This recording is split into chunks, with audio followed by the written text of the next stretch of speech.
For nearly 50 years, one agreement has prevented another full-scale Arab-Israeli war. It survived assassinations, regional revolutions, terror attacks, and countless conflicts in Gaza. But now, Egypt, the first Arab nation to make peace with Israel, is sending one of its clearest political warnings in decades. No broader normalization, no new chapter, until the Palestinian occupation ends. At first glance, it sounds like another diplomatic statement, but beneath those carefully chosen words lies a much larger question. Is Egypt changing its strategy, or is the entire Middle East entering a new political era? Because if Cairo changes course, the consequences won't stop at Israel and Palestine. They could reshape diplomacy, global trade, U.S. strategy, and the balance of power across the Middle East. Egypt is unlike any other country in the Arab world. It is home to more than 100 million people. It controls the Suez Canal, one of the world's busiest maritime choke points. Every year, thousands of ships carrying oil, gas, food, and manufactured goods pass through Egyptian waters. But Egypt's importance goes beyond geography. It has become one of Washington's closest regional security partners.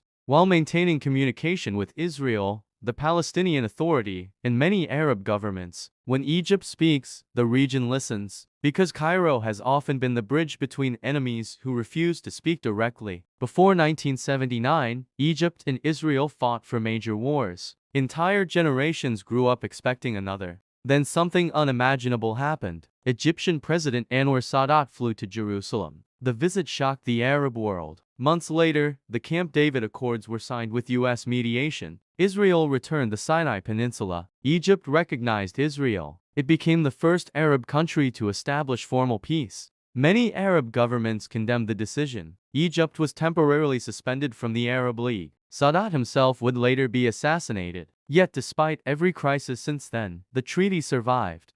Fast forward to today, the war in Gaza has transformed regional politics. Egypt suddenly found itself balancing three priorities: protecting national security, supporting humanitarian efforts, and preventing conflict expansion across the region.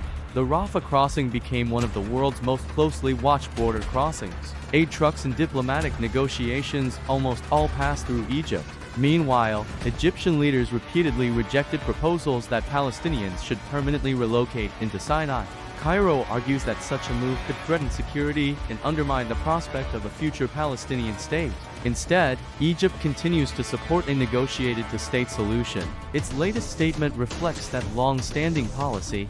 This is where many headlines create confusion. Egypt has not announced the end of its peace treaty with Israel. Diplomatic relations remain. Security coordination continues, particularly in Sinai. Communication between both governments continues. Trade has not been suspended. So what is changing? Egypt says that expanding normalization requires meaningful progress toward resolving the Palestinian issue. Cairo distinguishes between maintaining an existing peace agreement and supporting deeper normalization without a political settlement. That distinction has become increasingly important as the Gaza conflict continues.